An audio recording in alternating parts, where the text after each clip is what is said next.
Hi guys, my name is Keith, no artist, known as the leader and superior of Club LASM, aka lover of animated shows and movies, and boy do we have a full house here with Gilbert. Adam. I did good, didn't I? Yeah, I don't have an impression. Sorry. Hello. Clover. Stay in work. First, stay in work. And Liz. Hello, I'm not clever, but hello. Oh. So first things first, how are we doing in this lovely Saturday afternoon? Although that was a really bad impression. I had to do a few things around, but other than that, I'm feeling somewhat good. I'm in the process of doing some art, but otherwise Doing well. What are you drawing? Some of my OCs. Ooh. Oh, nice. Oh, nice. I've only drawn my OC once, and I honestly wish I could do better. Yeah. Yeah. Always send them to me, and I'll draw them for you. Maybe, Taking art requests. So. maybe soon. It was based on the show Inside Job. One of my friends, she drew an OC for herself, and I thought it looked cool. So I thought, hey, maybe I could draw an OC of myself. And Yeah. Oh my god. Well, most of my drawings were like original characters and stuff. You've never seen hell until you realise you have OCs in your head but you can't draw. Yeah. Or you're not creative. Wait. That's me. That's gotcha. Everybody's creative. Yeah, I've been trying to do some I drawing try my too, best. but it's definitely a hard thing to learn. Practice. Yeah, I gave up years ago. It's enjoyable though. It's enjoyable to learn, but it's hard. Yeah. Definitely, yeah. I think I've mentioned at one point that I was in art class back in my early years at community college, but it did not work out. Aw. Well, with that out of the way, I guess we should get to the outhouse episode that is reaching out, right? Yo. Let's go. Oh, And my. I'm already sobbing.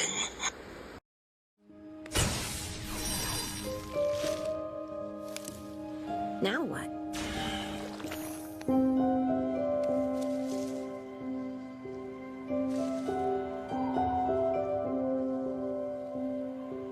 Do you think they'll reach the human realm? Probably doesn't work that way, but it's a nice thought, right?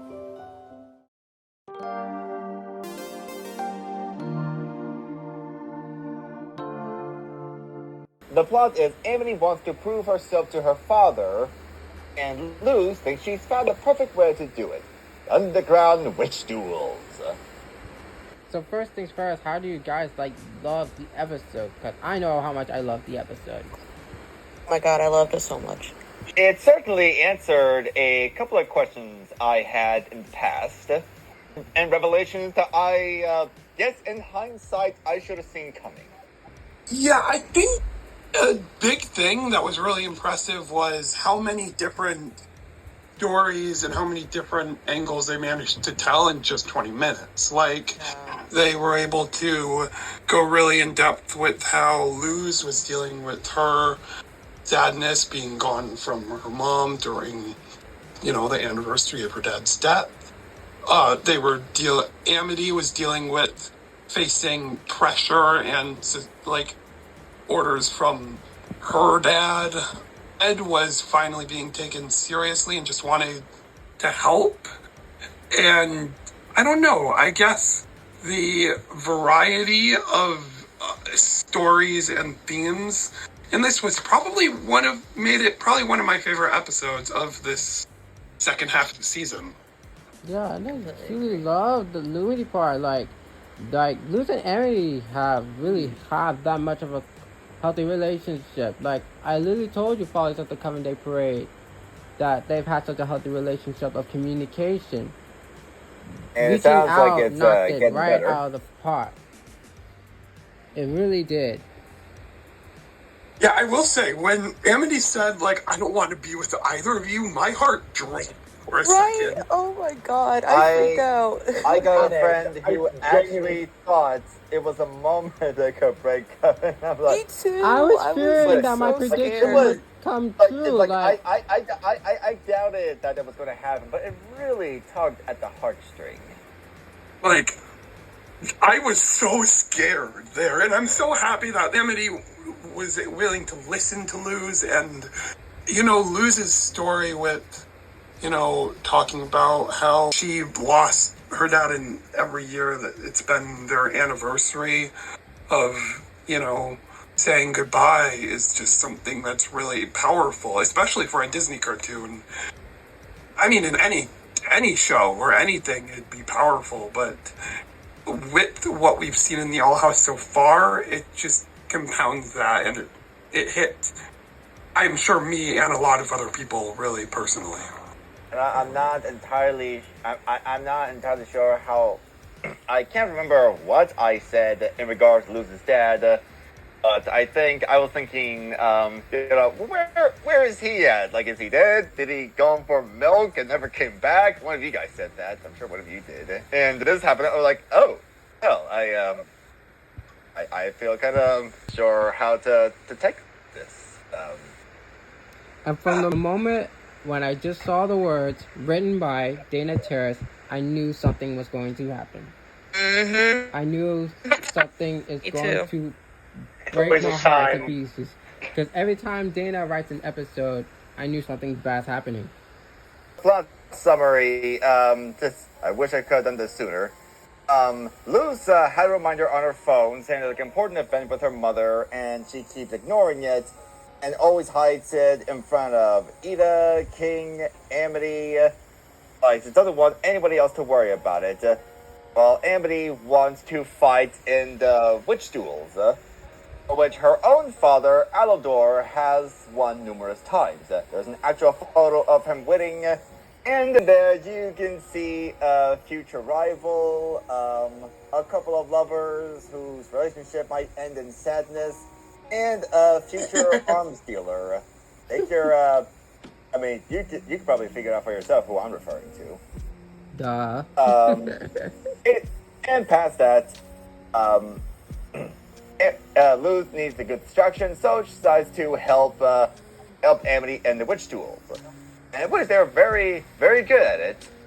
Also, by the way, she also learned a new glyph randomly. She did. Oh yeah, able to Yeah, catch yourself, floating one. Yes. when you fall. Yeah. That's like a Harry Potter reference. While that's happening, Ida needs to get some information from the warden, who is also a contestant in the game, a champion, in fact.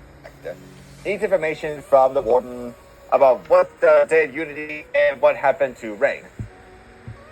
Needs to make some sort of truth serum. But sadly, it's comical. With one of the Blight twins' help, he accidentally mutate the warden, turned into a monster. Darius, the abomination that was following Amity around, came back right before the end of the tournament, right before the warden mutated. It was the security system for, like a bodyguard for Amity, a security system, which called Aldor here, Aldor to the ring. And Amity, she not only is she worried that her dad is there, trying to take her away from the ring, she's also surprised at Luz for lying to her, which, in any relationship, that does kind of stink. And then Luz reveals that the reason why she was so avoidant is because it's the anniversary of her father's death, which she and her mom every year pick flowers. I guess it's a way to console each other or remember him. Then together they managed to defeat the mutant warden, and Ida managed to get a few words out of him. He doesn't know anything what's happening with Reina, but he has heard that the Day of Unity is not going to be a great day. I think with the Day of Unity, I think we mostly gathered what it was going to be with Follies at the Coven Day Parade, but it was still nice to get a little bit of clarifier. And I'm assuming the Day of Unity is going to be in those final 3 episodes, like Day of Unity Part 1, 2, and 3, which is going to be pretty extreme. Yeah, I'm not ready for it. I swear, if the season finale is written by Dana, then we're all gonna cry. The only prediction is that we're you all know it's going gonna to be cry. written by Dana. I know. My prediction is that King's dad is going to sacrifice himself in the season 2 season finale. After just meeting him. Personally, this all sounds like something I would see in Blood of Zeus. In the show, they managed to call upon the giants and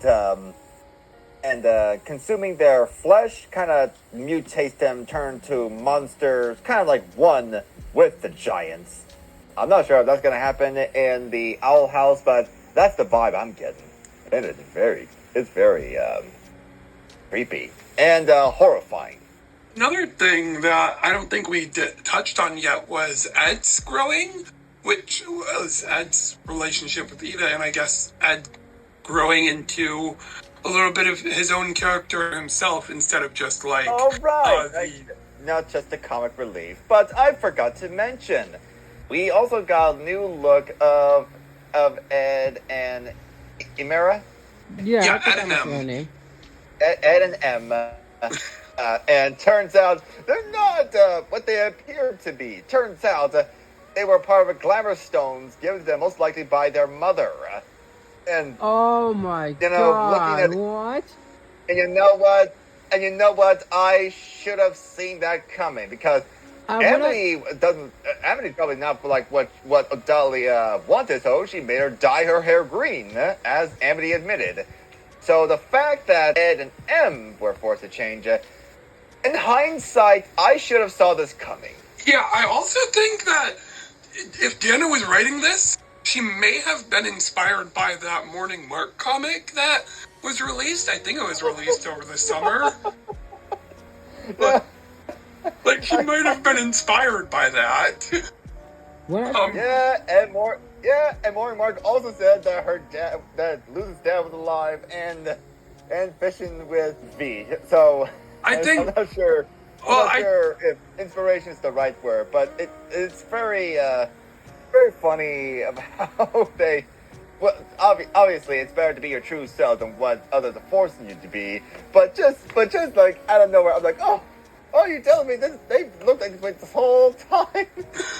Yeah, like you can probably pull up the Morning Mark comic. It depicts Lou, Ed, and M acting all perfect at school, and then when they go home, they take off their charms or whatever, and then they look, more teenagey.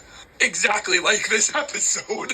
Oh god. When I first watched the episode, I thought it was like a disguise, but now you're telling me what it really happened.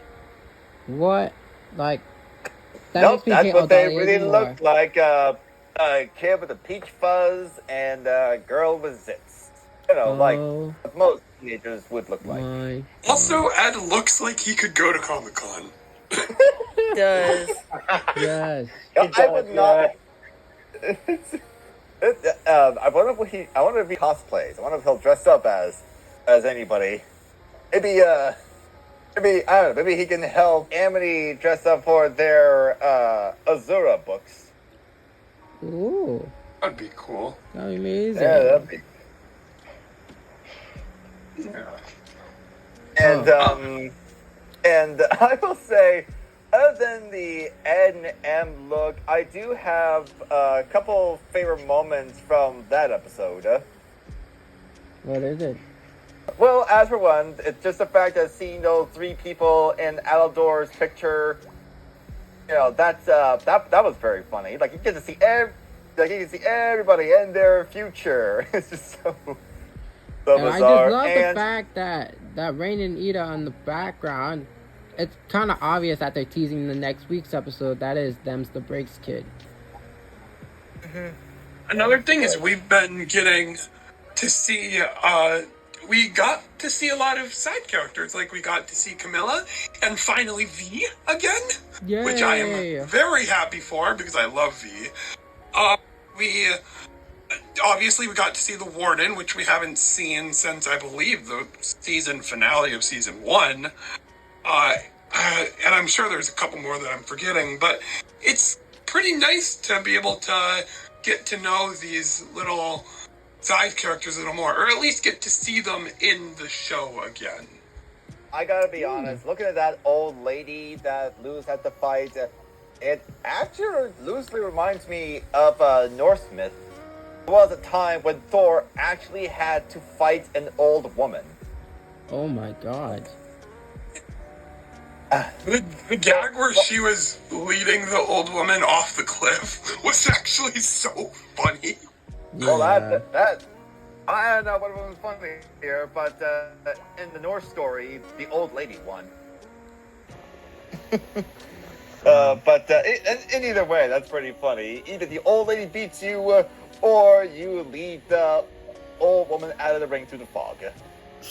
It was another thing was Amity got a new outfit and it was adorable. Dude, it was so cute. I needed to cosplay that right away.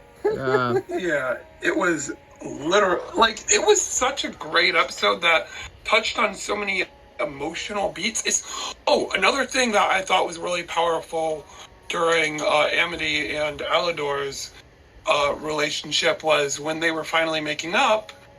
Amity stopped Alador from hugging her, which seems very subtle, but it's actually, says a lot about how Amity is putting some boundaries before just completely forgiving him. And I think that's going to be something that Let's not forget that, I know, this may be a start for Alador and Amity's relationship to amend, but let's not forget, and I think, and Amity obviously alluded to it, that he was very complicit in a lot of decisions that was made by Odalia, from breaking Amity and Willow's friendship up, to selling abomination weapons to the shady people and arms dealing. Yeah, I don't think Alador deserves redemption at all because, he doesn't.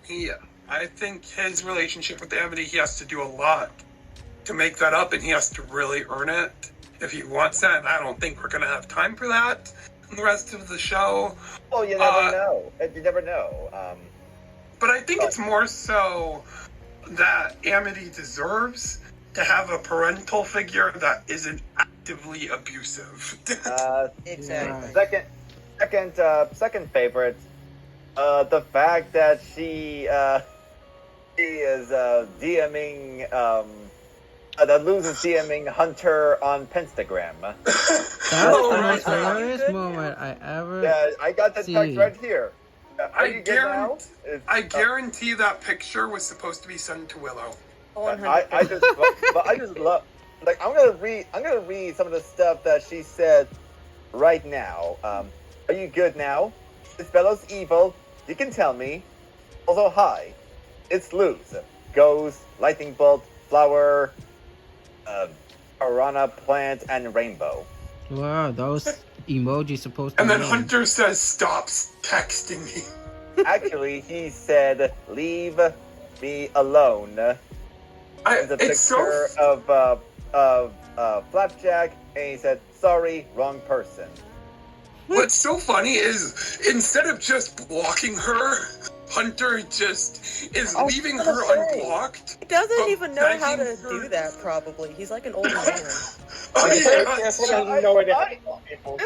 This confirms to me that they are indeed brother and sister. I can't change my mind about that now. Think about it, Luz bothers him through texting, and the brother's like, "Leave me alone." Try to text someone he likes. And it's like, "Oh wait, no, sorry, that's not for you." I do not ship Hunt low, but I will say that it's good to see Hunter and Willow becoming, friends, because, I don't know, I think Hunter needs some wholesomeness in his life. And third one,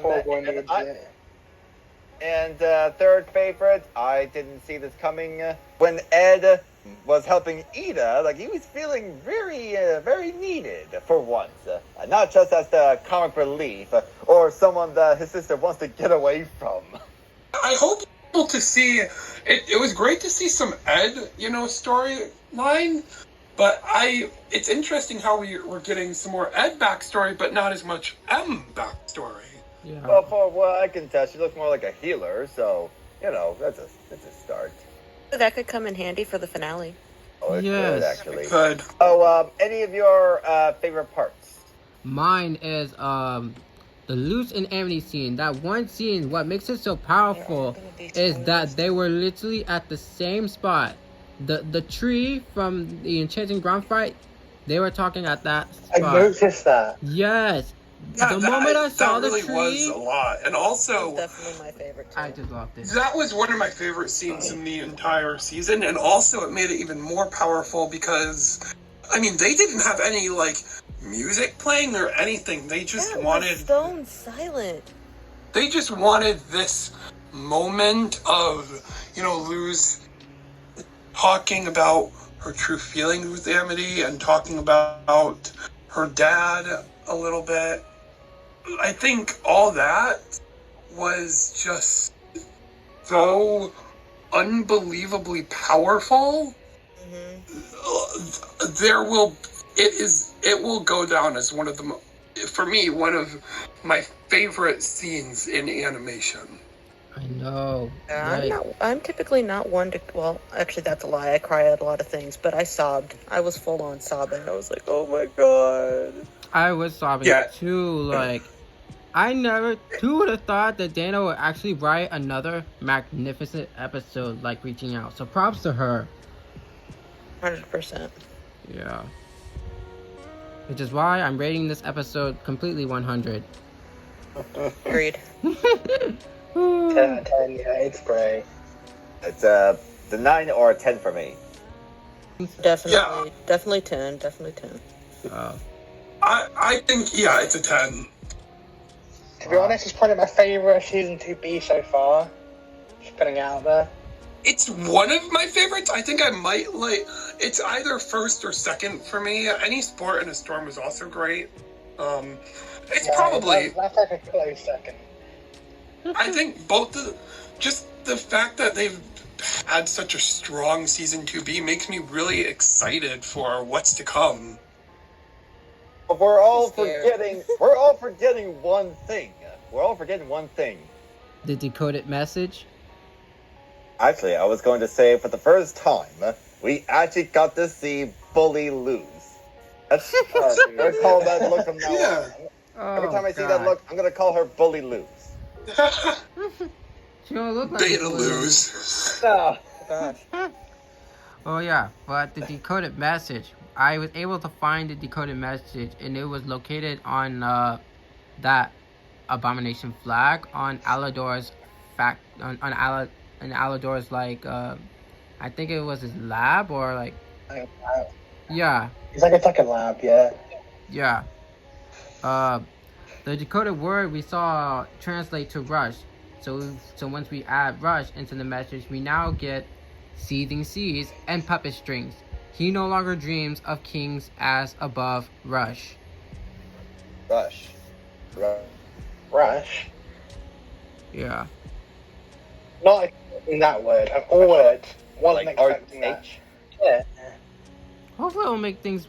Hopefully it makes sense why rush was added on them the breaks kid. Yeah. Something's not adding up. Presumably, secret message in that episode will explain it a bit better. Give us some context into as to why that word was chosen. Basically, next week's episode is going to be a Raida episode. Get to see her punch Rain. I know. I think because I forgot about that word. You mentioned in that one episode it's the first person you meet, you need to punch him. I think because of the length that the Owl House has left, I think this is going to be the last episode with Raida being the big plot line. I think it'll become probably a subplot in the series finale, after this, but it'll probably die down a bit after next week's episode. Like, my goodness, I still can't wait for them to break Kid. Like, how will it go down? Like, how will it go down? Like, I'm pretty sure everyone is nervous about next week. So yeah, I think when people saw the episode title for next week, people thought it was going to be a Lumity breakup. Yep, that's what I thought too. no, I thought reaching out was like I thought reaching out. My prediction before watching Reaching Out was like the climax of the Lumity relationship, and then the Breaks Kid will most likely be loose talking to Ida about it, which leads to the backstory of Ida and Ring. Oh no, that would have been so horrible. I know. Yeah, I feel like at this point, Dana, I feel like at this point, breaking up Lumity would be like a Star Versus level of bad decision making. 100%. I wouldn't watch the show anymore if she did that. I would still watch the show, but like, it just wouldn't make sense anymore. Yeah, I wouldn't enjoy it. I wouldn't enjoy it as much. Well, it would just be a silly decision, but let's not cry over what hasn't happened yet. Oh my goodness. Save your tears for the finale, that's what I say. Oh, jeez. So bad, man. Is there anything else that we want to discuss about the episode, or should we move on to Amphibia? I think. No, I think we should end it there. Okay. But I should just end with like, with that said, thank you all for being in today's LASM podcast. Don't leave yet because I forgot to mention we're doing 2 separate videos. We already did the Owl House. Now next we're doing Amphibia. So make sure to drop a like and subscribe. Click on the notification bell so that way you won't miss out on any more of the animation content. And with that said, I bid you peace. Bye. Say bye, everyone. Like just So pretend to say bye. Herodias! Farewell, farewell.